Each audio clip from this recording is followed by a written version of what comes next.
Hello, it's me, Sam. It's coming up to still in the afternoon. Still in the afternoon. I'm reading the book. This book is about a farm. As you can see, there's a pig on the farm. It's held by Sara Cogs, whatever her name is. The introduction, it says sometimes to move forward you have to take a step back, which is a little quotation. Sounds good. I'm just about to read the back of it, and I'm going to tell you what the story's about. So I hope you enjoy this little presentation, and then I'm going to try and do some reading and explain it as I'm going along. Her glorious house in London is fine. Her husband is fine. It's the life she wanted, isn't it? So why this feeling nibbling away at the edges of Josie's thoughts? Why can't she stop thinking about the life she used to have back on the farm where she grew up? Why does she feel like something is missing? When her childhood home comes up for sale, Josie realises that there is a chance of a different life. Altogether, the question is, does she want to take it, and is she willing to risk her heart all over again? After all, everything is fine as it is. I agree. So now I'm going to tell you my bit about what I've learned in the story. The bits I have learned, in the story. I'm coming up to chapter 12, which is good. That's how far I'm in the story, so not even halfway, but I'm going to explain the bits, what I've learned. You've got two main characters. Well, you've got a Pacific character called Josie. She's making the right decisions, as it says on the back. She's making the right decisions for now, which is good. She's made the right decisions for now, which is good. But in the end, she takes a step back and she goes to the farm where she wants to go. But the problem is she's took a massive risk and she's got divorced. So this is where I'm coming from. So you've got two main characters. You've got Josie and you've got James. They've been married together for 23 years and 23 days. Eventually they get divorced. And Josie decides to get divorced to James. Josie's mum doesn't like that James has got divorced to Josie, but actually it's the other way around. It doesn't matter what Josie's mum wants, it's what James wants at the end of the day. But James doesn't care if he's got divorced or not, because he knows what he wants now. He wants to set up his own gym, which is good. The second bit of the story is where Josie has made the bad decision, obviously, by getting divorced to James. She's got herself drunk one night, which isn't good. She becomes an alcoholic, which obviously isn't good. And she's in the car, she's sleeping, and in a dream, in reality, she feels like she's hallucinating. She thinks about her parents, which is good. But what's not so good is that she's hallucinating, and she thinks somebody is not out to get her, but going to see her. So she wakes up and she realises that nobody's out to get her, kind of thing. So then from there on, she goes in the woods to get somewhere, and that's her friend's house, which is Faye. But after years and years, mountain amount of times, Faye and Josie become married. Not married. They become lesbians. So Josie and Faye become lesbians. So they love each other, which is fine. And they move forward. The third part of the story is where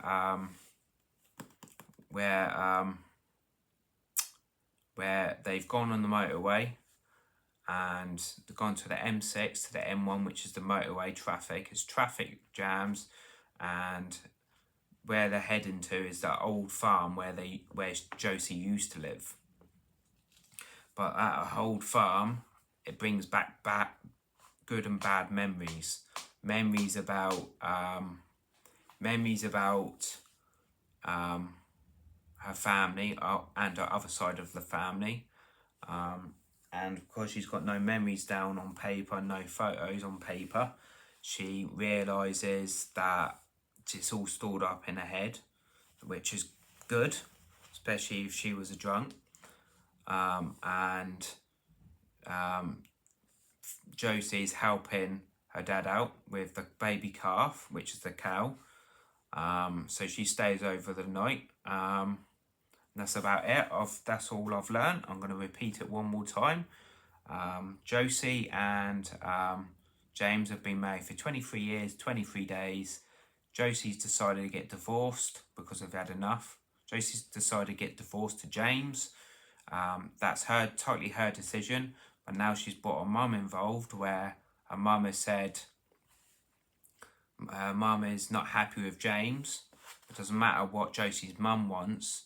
Josie's made that decision that she doesn't love James anymore. So it's not James's fault that it's not James's fault that Josie decided to get divorced first. It doesn't matter what Josie's mum wants. She's in the wrong for getting divorced to him.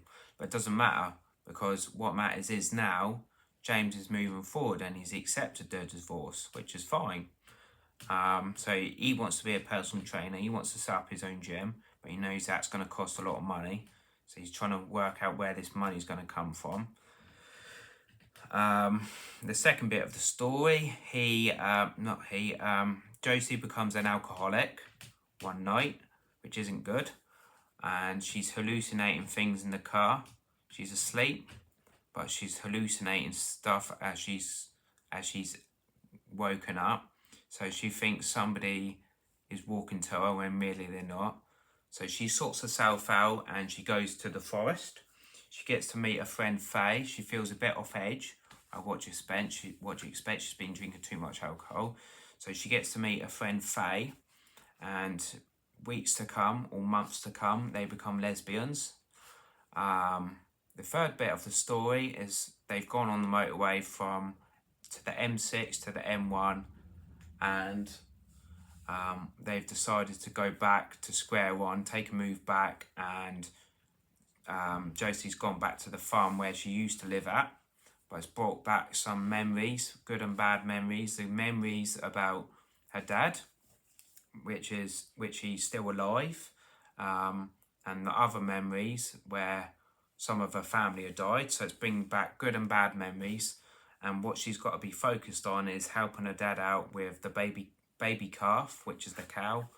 And so that's what I learned. And now I'm going to do some reading. I'm going to read out loud, and then I'm going to read out loud. I'm going to do some reading. But what you don't know in the story, Faye is some trouble. She's trouble. She smokes weed. Her girlfriend Josie doesn't know about that she smokes weed, and that Faye's really intelligent. So Faye is a bit of bad news. But this is what I'm going to experience now. Do some reading in the story. I'm going to try and get up to chapter 12, and then I'm going to be leaving it at that. So I hope you enjoy this presentation. I hope it's made sense. I've repeated it twice, the beginning bits of what I've learned. Why? To make it more sense. But here we go.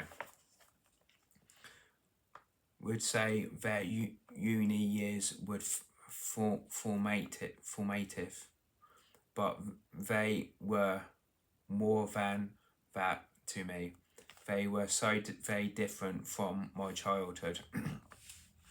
After leaving the farm, when life had been run through with loneliness like their veins through the back of her hand, Faye notices me watching her. What's that sobby smile for? Nothing, just thinking. She slows suddenly. Bloody hell, this is getting a bit hairy. She grimaces at the sat-nav. It's legally the right way though. Half a mile to go and we're in a tunnel of dark greenery. Faye puts the car's lights on. The trees above have joined in full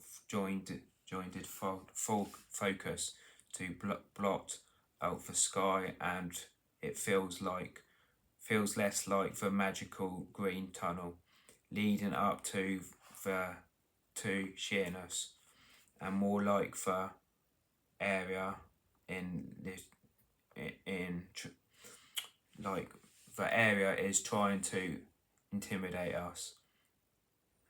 Steve is not playing the pinner, whatever that is, song, but Faye turns down the radio and it fades away.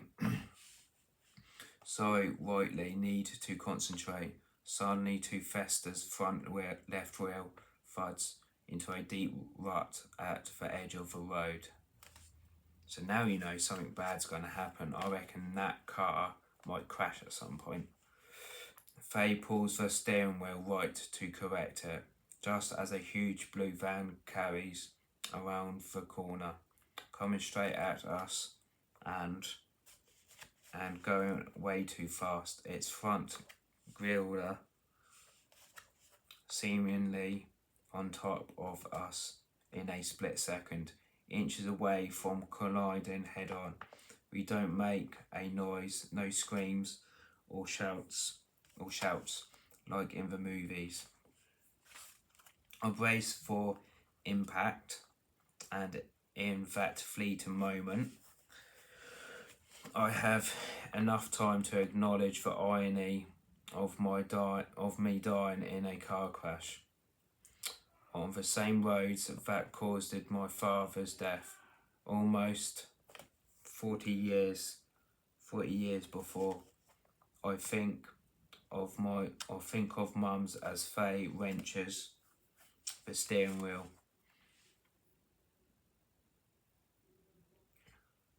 sharply to the left and slams her foot on the brake, sending the little Fester carrying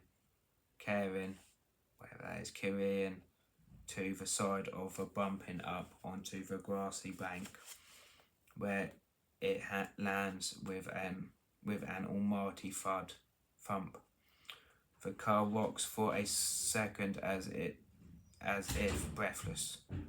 We look at each other in shock, and then in unison turn in our seats to look behind us to watch the van as it disappears round the bend. A small dust cloud, the only evidence it ever existed. We are silent no longer. The bastard, shouts Faye, her voice wobbling with shock. He nearly killed us. So there's nearly been a car crash, which isn't good, but they've managed to avoid it. So there was nearly a car accident in this story. I can't believe he didn't stop. He was going too fast, wasn't he?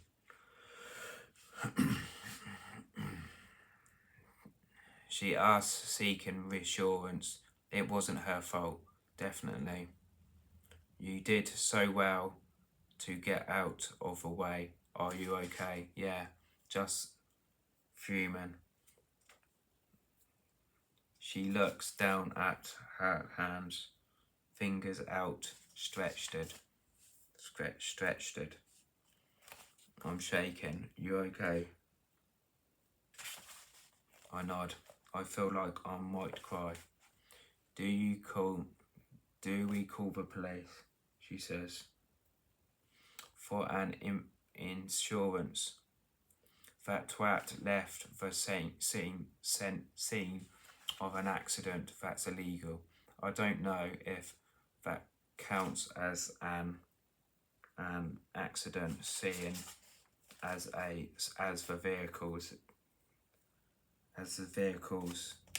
didn't collide, and the main impact was the front of your car, with a bush. We open the door slowly, wincing as they creak in a glory, whereas annoy.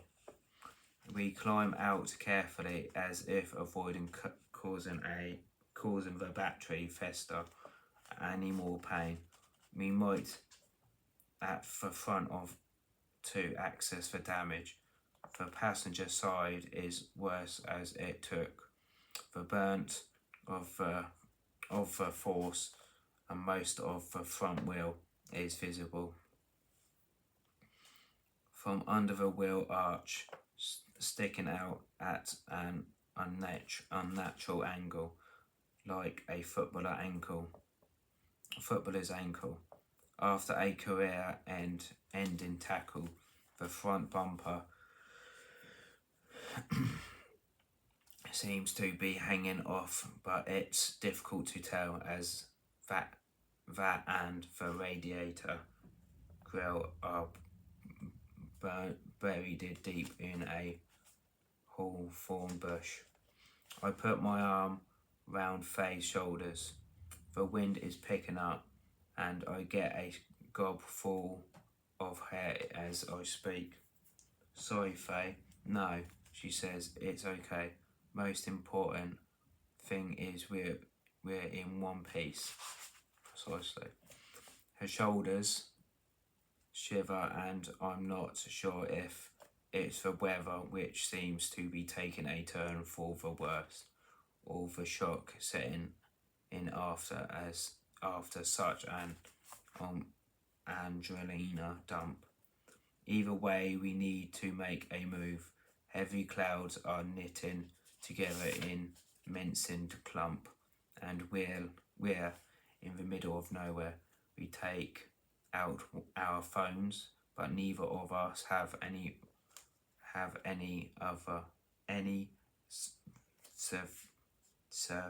voice.